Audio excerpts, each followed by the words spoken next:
श्री सद्गुरु महाराज की जय।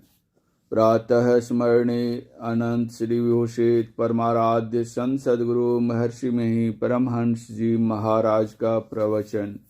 मस्तिष्क को ताजा बनाने के लिए सत्संग।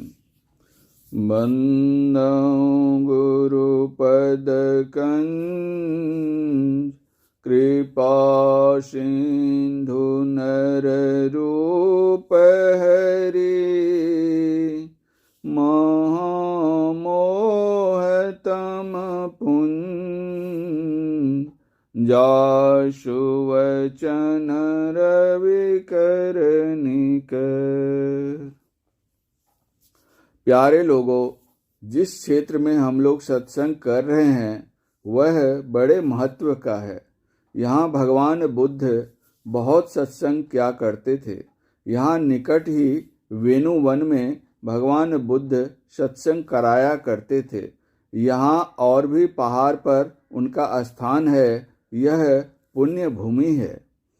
आप लोग जो सत्संग प्रेमी हैं, घर के कामों को छोड़कर विहार के इस कठिन महंगाई के समय में भी खर्च करके यहाँ आए हैं, यह देखकर मेरे चित्त को बहुत प्रसन्नता होती है। हम लोग क्यों आए?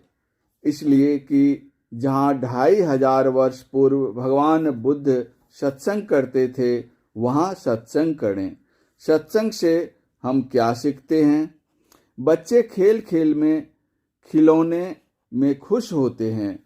वे कुछ वर्ष खुश रहते हैं। उनको समझाया बुझाया जाता है। अभिभावक की ओर से उनको भय दिखाया जाता है, दबाव डाला जाता है और विद्याभ्यास में लगाया जाता है।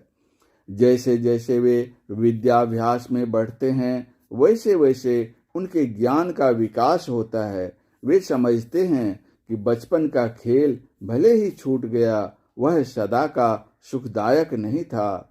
पढ़ लिख लेने के बाद कर्तव्य और अकर्तव्य को समझने लगते हैं तथा उचित विचार कर उचित कर्म को करते हैं। ऐसे ही वे चलते हैं। यहाँ ऐसे बच्चे हैं जो देखते हैं कि केवल संसार के ही काम हैं। जो संसार के आगे का ख्याल नहीं रखते वे भी बच्चे हैं। मैं कहूँगा जिनको जीवन के बाद का ख्याल नहीं है, चाहे वे कितनी अधिक उम्र के हो गए हों, फिर भी वे बच्चे हैं। चाहे वे मेरी उम्र 83 वर्ष के हों व मेरी उम्र से अधिक के हों। विद्या से अनुचित और अनिति को समझते हैं, फिर भी उन्हीं में चलते हैं। किंतु सत्संग से ज्ञान सीखकर जो संसार के बाद को भी सोचते हैं, उनको पता लगता है कि यह शरीर छोड़ कर जाना है, लेकिन पता नहीं कहाँ जाना है। जाना जरूर है, कहाँ जाना है पता नहीं। रास्ता मालूम नहीं, स्थान मालूम नहीं। कितनी चिंता की बात है। इस बात को जो चेतते हैं वे ही सयाने होते हैं, वे ही बालपन के खेल को छोड़ते हैं। इन्हीं बातों को समझाने के लिए संत लोग संसार में विचरते हैं। संतों ने संसार के खेल को देखा और कहा कि इसको छोड़ देना अच्छा है। एक बात तो यह है कि संसार के कामों से उपराम होना, और दूसरी बात यह है कि संसार के कामों में लगे रहने पर भी संसार से उपरामता रहे। संसार के कामों में त्रुटि नहीं होने देकर उसमें उपरामता रहे, यह उत्तम है।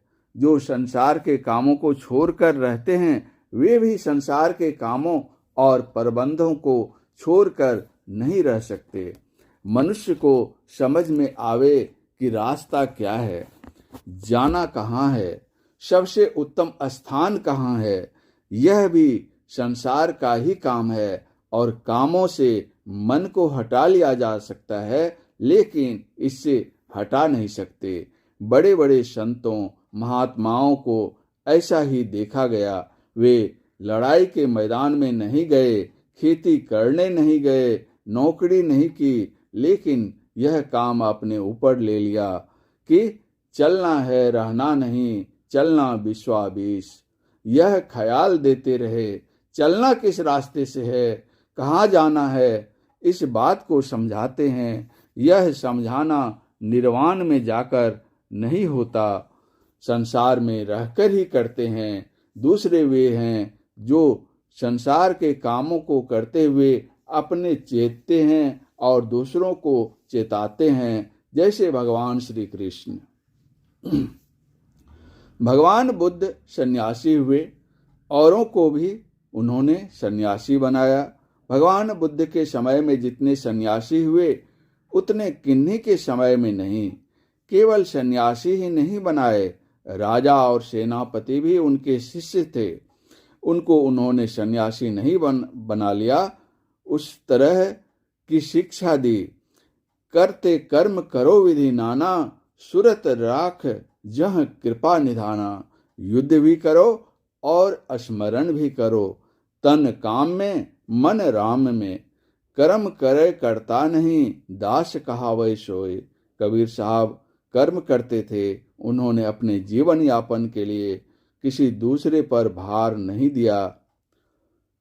थोड़ा बनिज बहुत है, बाढ़ी उपजन लागे लालमयी।